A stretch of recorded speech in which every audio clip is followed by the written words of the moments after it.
Welcome to Fan for Racing Radio.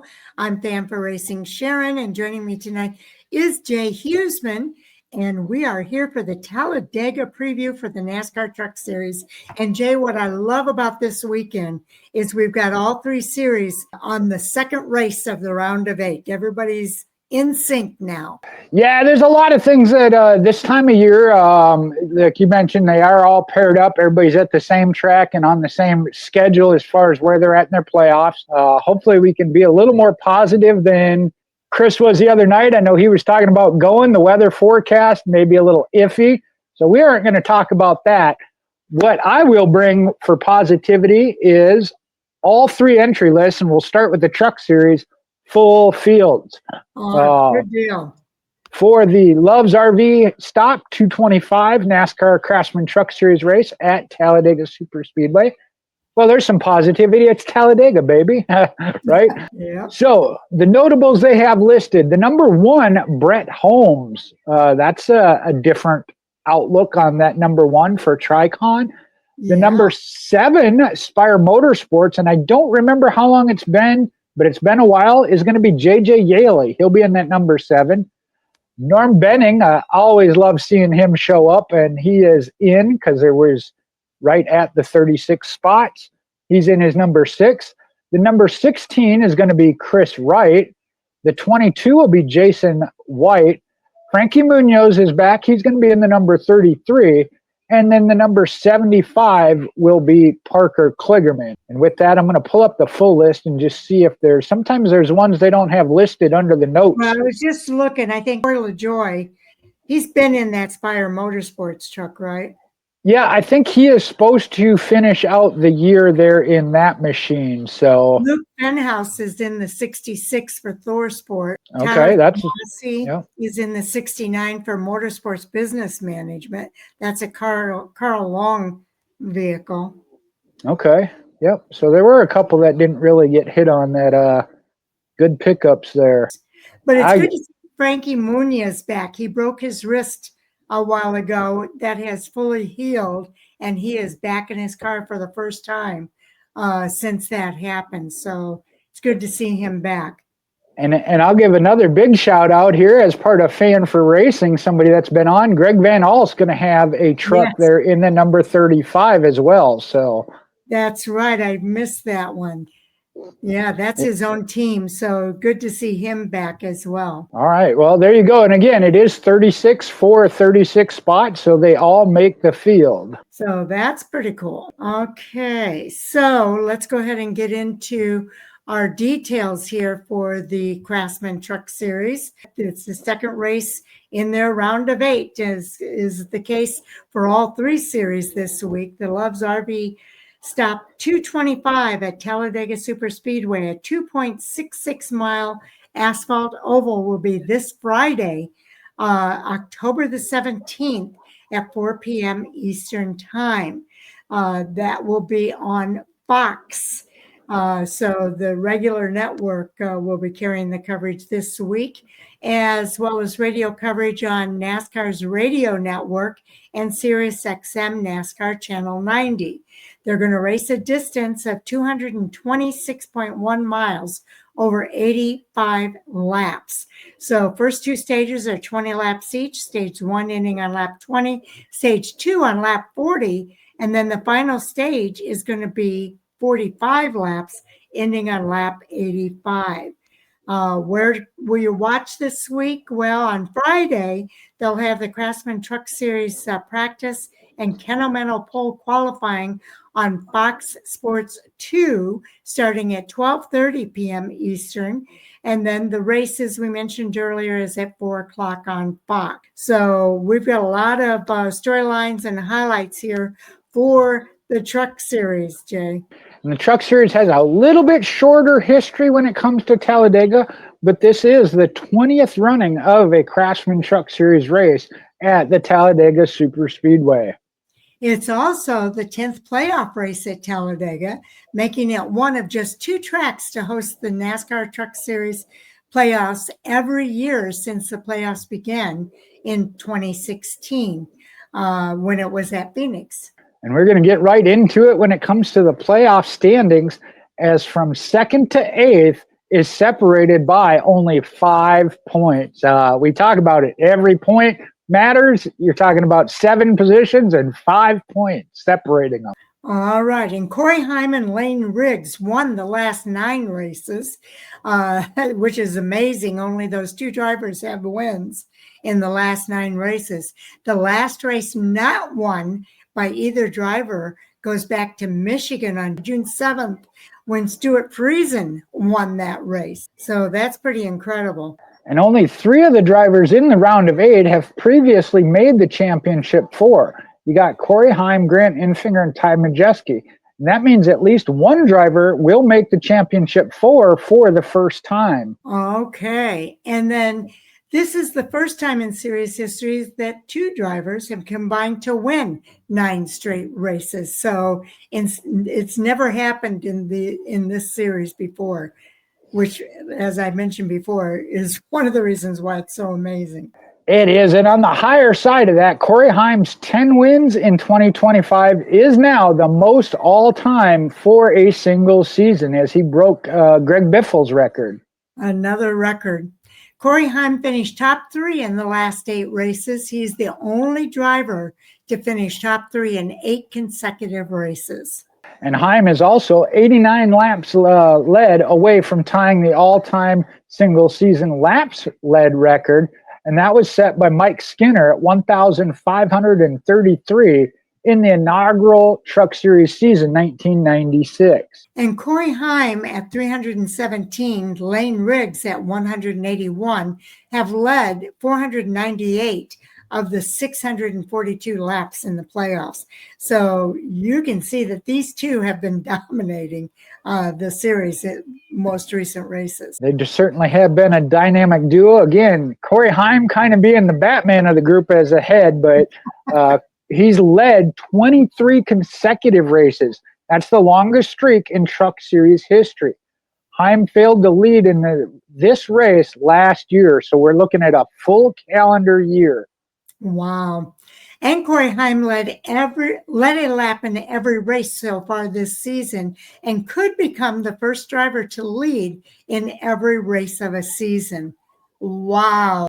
I'm just amazed at the records he is breaking this season. You know, and that isn't one you really think about, of at least leading a lap in every race, but yeah, first time it would happen. How about that? Now, Heim finished top 5 in all 4 playoff races here in 2025.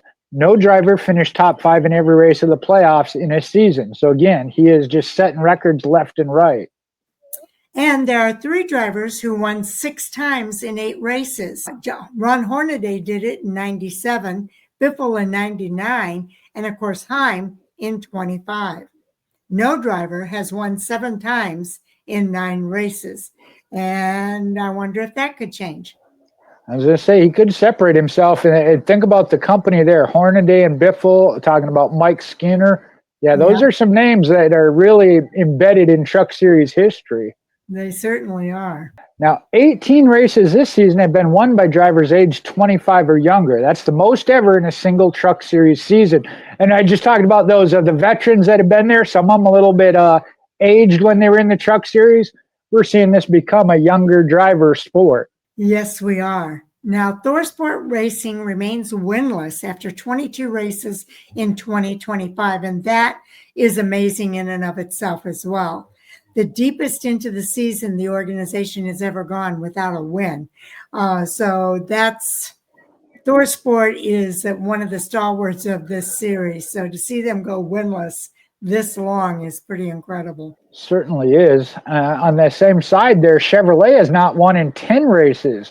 Rajah Caruth at Nashville in May was the last after winning 6 of the first 12 races of 2025. And that makes their longest win streak in the Truck Series since 2014 and 15. And Talladega is the 3rd drafting track race of the season and the first since Atlanta that was held in February. Now, 6 of the last 7 Talladega races were won with a last lap pass, and all but 4 Talladega races were won in the final 2 laps. Not a big surprise there as we get that 3-wide pack racing. 4 of the last 6 Talladega races were won by drivers getting their first NASCAR Craftsman Truck Series win. 3 drivers finished top 10 in the 2 drafting track races in 2025, and that would be Grant Enfinger, Ty Majeski, and Chandler Smith. And that rolls us into the clinch scenarios for Talladega Superspeedway. Again, this is playoff race number 5, second in this round of 8.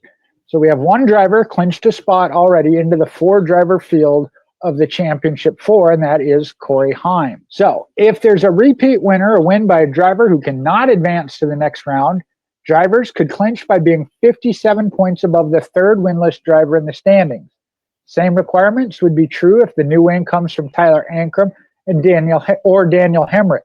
Now, we mentioned it being only 5 points from 2nd to 8th, so nobody's going to do it. Tyler Ankrum, Daniel Hemric, Rajah Caruth, Lane Riggs all need help. If the new winner is from Rajah Caruth or another winless driver lower in the standings but still eligible to advance, then you would need to be 57 points above the 2nd winless driver. The only one there that could even do it with help would be Tyler Ankrum. And just to hit all the drivers here, Tyler Ankrum, Daniel Hemric, Rajah Caruth, Lane Riggs, Ty Majeski, Grant Enfinger, and Caden Honeycutt, a win and you advance.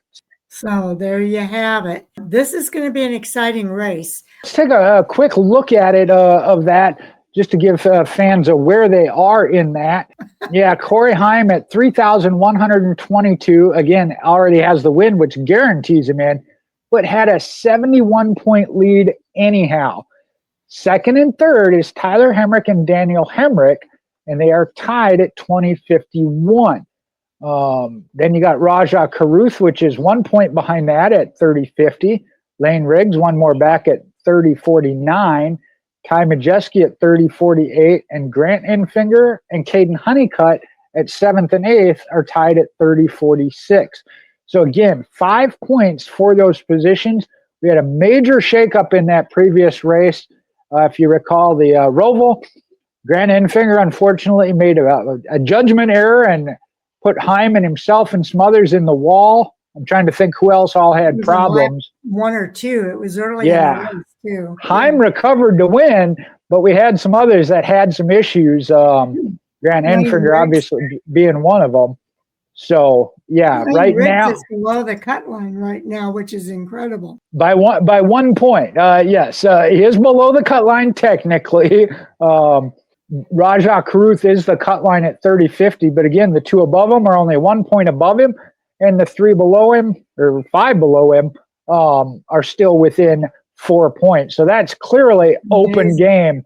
And at Talladega, man, that could change in a quarter of a turn. I mean, just going down the straightaway, that could change.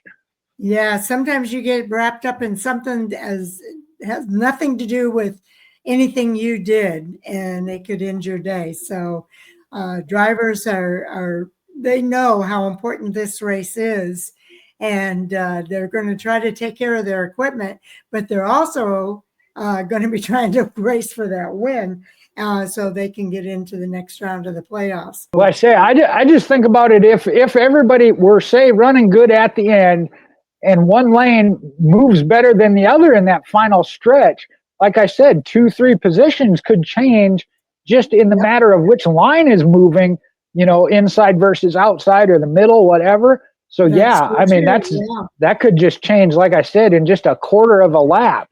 It certainly can. Okay, well, do watch for more coming soon here from Fan for Racing Radio. Jay and I are doing all the previews for the Talladega races this weekend, and that would be for NASCAR's top 3. So this is the Truck Series. Next up is the Xfinity Series, and we'll also be previewing the Cup Series. So I just love that they're all on the same schedule now. Second race in the round of 8. And then next week, it's going to be the same thing. It's going to be elimination time for all 3 series at Martinsville. And then we get down to the Final 4 at Phoenix in just a couple of weeks now, Jay. Yeah, and the other thing I look at there in the Truck Series, it's only 2 drivers that have been eliminated, Chandler Smith and Jake Garcia. Again, they still have the opportunity to race as high as 5th. So they're going to be going for the wins. as well as then rookie Giovanni Ruggiero, who's the highest non-playoff or was never a playoff driver, starting in 11th. So that's as high as he can go. But again, they're all looking to get the best finish they can to the year. And then we mentioned some of the notables that are in the race that are clearly there just for the win. Absolutely. Do watch for our previews to come out sometime between Thursday and Friday. And then on Friday, Taz and I will sit down and do the fantasy report to help you with your fantasy pick for this weekend at Talladega in the NASCAR Cup Series. And then, of course, on the other side of the weekend, we rinse and repeat and go back into all of our reviews of these races, and our Hot Topic Sound Off at 10 p.m. Eastern is a live stream where you can interact with us as we discuss all the hottest topics from the weekend of racing. Looking forward to it, especially again coming out of Talladega. I know we already got some things on the list of hot topics. We'll be that much closer. I know, Sharon, you like to have the discussion of who you think the championship for might be after it's pretty much been decided. But no, there'll still be some open spots. And then we'll have to start actually making our championship picks, because it's getting to be that time, like you said. Yes. I keep saying, is it time to pick the championship for? And we never seem to get that discussion in. So hopefully we'll get it in before it's already decided. Right. Yeah. Let's do that. November 15th or so. Yeah. I'll put some money on it then. Yeah, no kidding. But before we go, we want to make sure we say thank you to everybody for tuning in. We do appreciate each and every one of you, and we hope to see you in our next video as well. So, Jay? All right. Talk to you soon here when we'll talk about the Xfinity Series.